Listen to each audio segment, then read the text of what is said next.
Hi, ಎಲ್ಲರಿಗೂ ನಮಸ್ಕಾರ. Welcome to my YouTube channel. ಬಾಲ್ಯದಲ್ಲಿ ಮಕ್ಕಳಿಗೆಲ್ಲ ಕೊಡುವಂಥ ಒಂದು ಸಿಹಿ ತಿನಿಸು ಅಂತ ಅಂದರೆ ಅದು ಮಣ್ಣಿ ಅಂತ ಹೇಳ್ಬೋದು. ನಾನು ಚಿಕ್ಕವಳಿದ್ದಾಗ ಅಮ್ಮ ಜಾಸ್ತಿ ಅಕ್ಕಿಯಿಂದ ಹಾಲುಬಾಯಿ ಮಾಡ್ತಾಯಿದ್ರು. ಬೆಳಗ್ಗೆ ನೀರು ದೋಸೆ ಮಾಡಿ ಅದರ ಹಿಟ್ಟು ಉಳಿದಿದ್ರೆ ಸಂಜೆಗೆ ಅದನ್ನು ಹಾಲುಬಾಯಿ ಮಾಡ್ತಾಯಿದ್ರು. ನಾನಿವತ್ತು ರಾಗಿ ಹಾಲುಬಾಯಿ ಮಾಡ್ತಾಯಿದ್ದೇನೆ. 2 ಕಪ್ ಆಗುವಷ್ಟು ರಾಗಿ ಇದೆ, ಇಡೀ ರಾಗಿ. ನಾನಿದನ್ನು ರಾತ್ರಿ ಇಡೀ ನೆನೆ ಹಾಕಿದ್ದೆ.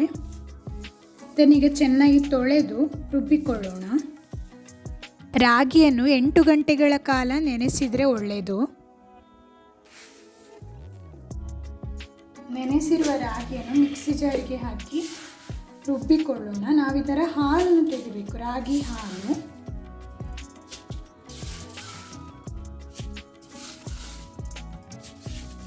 ರುಬ್ಬಲು ಸ್ವಲ್ಪ ನೀರು ಹಾಕ್ತಾ ಇದ್ದೇನೆ.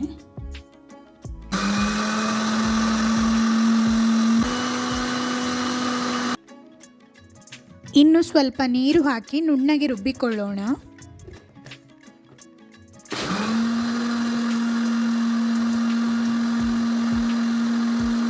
ರುಬ್ಬಿರುವ ಮಿಶ್ರಣವನ್ನು ನಾವು ಒಂದು ಬಟ್ಟೆಯ ಸಹಾಯದಿಂದ ಅಥವಾ ಸ್ಟ್ರೈನರ್ನ ಸಹಾಯದಿಂದ ಈ ರೀತಿಯಾಗಿ ಶೋಧಿಸಿ ನಾವು ಅದರ ಹಾಲನ್ನು ತೆಗೆದುಕೊಳ್ಳಬೇಕು.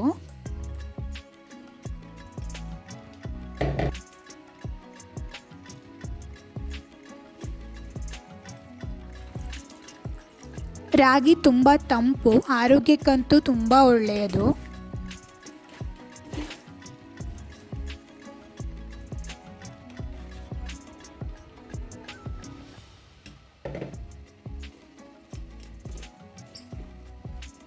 ಈ ಮಿಶ್ರಣವನ್ನು 2 ಬಾರಿ ರುಬ್ಬಿ ನಾವು ಹಾಲನ್ನು ತೆಗೆದುಕೊಳ್ಳಬಹುದು. ನಾವು ಹೇಗೆ ತೆಂಗಿನಕಾಯಿಯ ಹಾಲನ್ನು ತೆಗಿತೇವಲ್ವ, ಅದೇ ತರಹ. ಕೊನೆಯಲ್ಲಿ ನಾನು ಈ ರೀತಿ ಕೈಯಲ್ಲಿ ಹಿಂಡಿ ಹಾಲನ್ನು ತೆಗಿತಾ ಇದ್ದೇನೆ. ರಾಗಿ ಹಾಲನ್ನು ಹಾಗೆ ಕೂಡ ಕುಡಿಯಬಹುದು. ರಾಗಿ ಹಾಲಿಗೆ ಬೆಲ್ಲವನ್ನು ಹಾಕಿ ಕುಡಿದರೆ ತುಂಬ ಒಳ್ಳೆಯದು. ಬೇಸಿಗೆಯಲ್ಲಂತೂ ಭಾರಿ ಒಳ್ಳೆಯದು. ಇಷ್ಟು ರಾಗಿ ಹಾಲು ಸಿಕ್ಕಿದೆ. ಸಾಧಾರಣ ಒಂದು 3 ಕಪ್ ಆಗುವಷ್ಟು ಇದೆ ಇದರಲ್ಲಿ. ಕಾಯಿ ಹಾಲನ್ನು ಕೂಡ ತೆಗೆದುಕೊಳ್ಳುವ. ಮಿಕ್ಸಿ ಜಾರಿಗೆ ತುರಿದಿರುವ ಫ್ರೆಶ್ ತೆಂಗಿನಕಾಯಿಯನ್ನು ಹಾಕ್ತಾ ಇದ್ದೇನೆ. ನೀರು ಹಾಕಿ ರುಬ್ಬಿ ನಾವು ತೆಂಗಿನಕಾಯಿ ಹಾಲನ್ನು ತೆಗೆದುಕೊಳ್ಳುವ.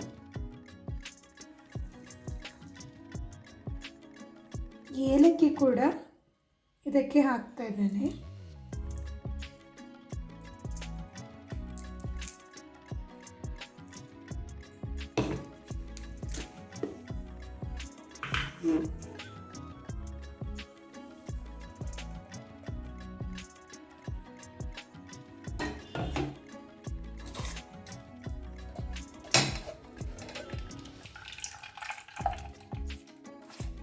ಕಾಯಿ ಹಾಲು,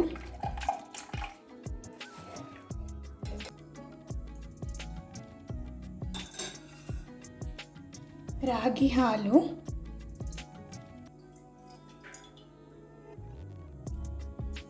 ಎರಡು ಕಪ್ ರಾಗಿ ಹಾಲು,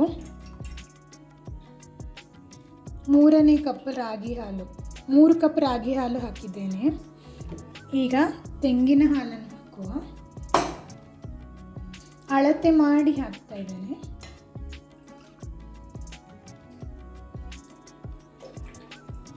ಒಂದು ಕಪ್,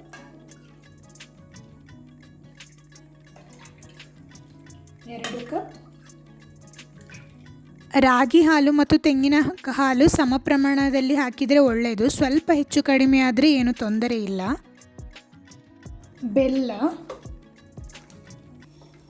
ಬೆಲ್ಲ ಕೂಡ 3 ಕಪ್ ಹಾಕ್ತಾ ಇದ್ದೇವೆ.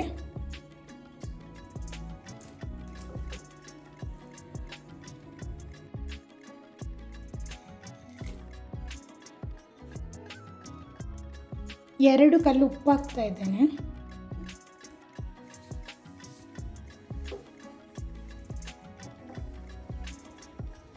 ಮಗುಚುತ್ತಾ ಇರಿ, ಕೈ ಬಿಡದೆ ಇದನ್ನು ಮಗುಚುತ್ತಾ ಇರಬೇಕು.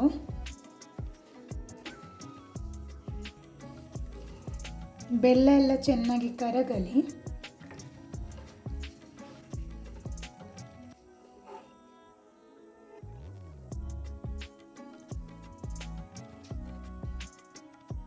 ಈಗ ಬೆಲ್ಲ ಎಲ್ಲ ಕರಗಿದೆ, ಸ್ವಲ್ಪ ಗಟ್ಟಿಯಾಗ್ತಾ ಬಂದಿದೆ.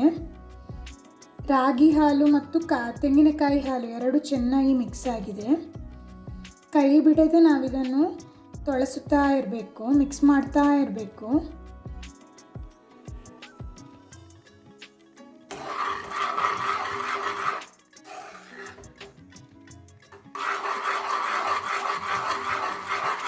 ಗಟ್ಟಿಯಾಗ್ತಾ ಬಂದಿದೆ. ನಾನೀಗ 2 ಟೇಬಲ್ ಸ್ಪೂನ್ ಆಗುವಷ್ಟು ತುಪ್ಪ ಹಾಕ್ತಾ ಇದ್ದೇನೆ.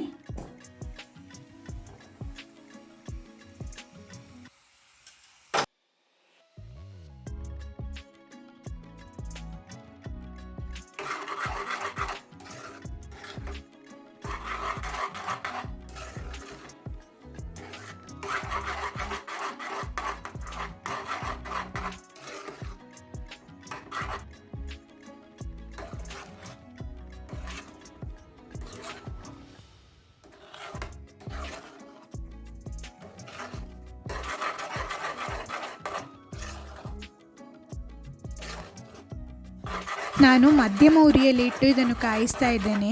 ಕೈ ಬಿಡದೆ ನಾವು ಇದನ್ನು ಮಗುಚುತ್ತಾ ಇರಬೇಕು, ಇಲ್ಲವಾದಲ್ಲಿ ತಳ ಹಿಡಿಯುವ ಸಾಧ್ಯತೆ ಇರುತ್ತದೆ. ಕಲರ್ ಸ್ವಲ್ಪ ಚೇಂಜ್ ಆಗ್ತಾ ಬರ್ತಾ ಇದೆ. ಸಾಧಾರಣ ನಾವು 30ರಿಂದ 40 ನಿಮಿಷದವರೆಗೆ ನಾವಿದನ್ನು ಕಾಯಿಸಬೇಕಾಗ್ತದೆ.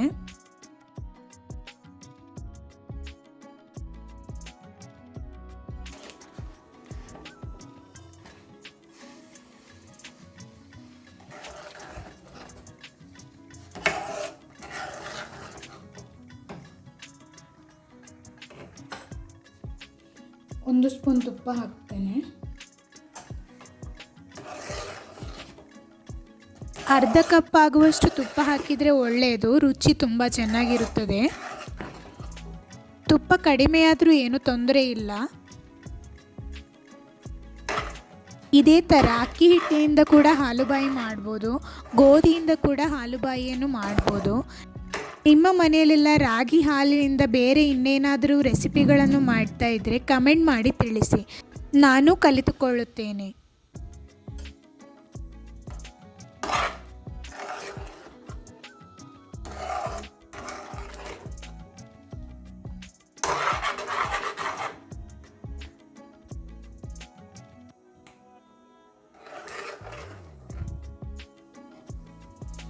ಬಲದ ಕೈಯಲ್ಲಿ ನಾನು ತೊಳಸಿ ಕೈ ನೋವಾಗ್ತಿದೆ, ಹಾಗೆ ನಾನು ಎಡದ ಕೈಯಲ್ಲಿ ತೊಳಸ್ತಾ ಇದ್ದೇನೆ.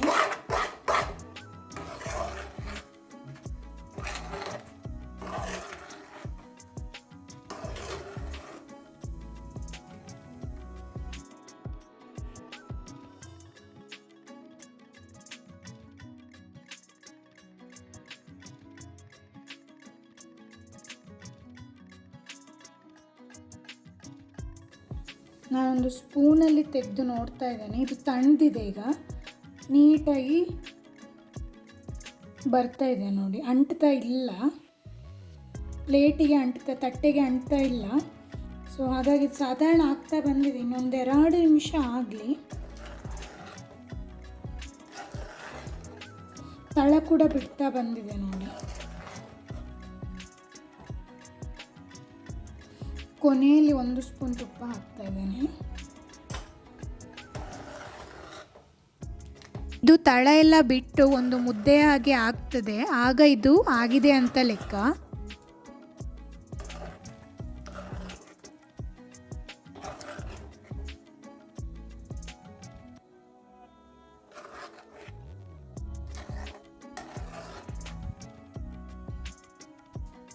ತುಪ್ಪ ಸವರಿದ ಪ್ಲೇಟಿಗೆ ಇದನ್ನೀಗ ತೆಗೆದು ಹಾಕುವ.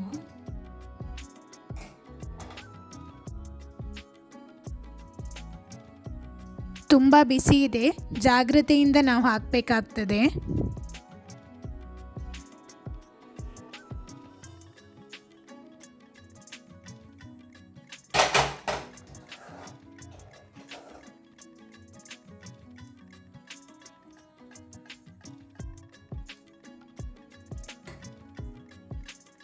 ಇದನ್ನೀಗ ಸೆಟ್ಟಾಗಲು ಬಿಡಬೇಕು.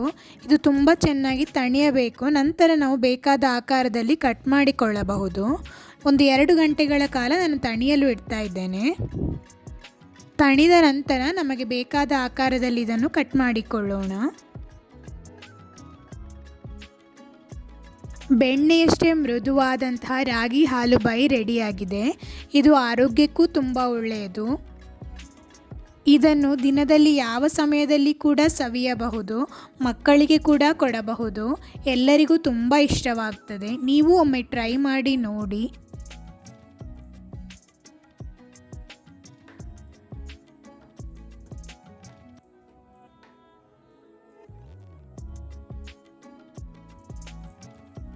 ನಿಮ್ಮ ಅನಿಸಿಕೆಗಳನ್ನು ಕಮೆಂಟ್ ಮೂಲಕ ತಿಳಿಸಿ, ನನಗೂ ಖುಷಿಯಾಗುತ್ತದೆ. ತುಂಬ ಸಾಫ್ಟ್ ಆಗಿರುವಂತಹ ರಾಗಿ ಹಾಲುಬಾಯಿ ಸವಿಯಲು ಸಿದ್ಧವಾಗಿದೆ. ವಿಡಿಯೋ ಇಷ್ಟವಾದಲ್ಲಿ ಲೈಕ್ ಮಾಡಿ, ಸಬ್ಸ್ಕ್ರೈಬ್ ಮಾಡಲು ಮರೆಯಬೇಡಿ. ಮುಂದಿನ ವಿಡಿಯೋದಲ್ಲಿ ಸಿಗೋಣ. ಧನ್ಯವಾದಗಳು.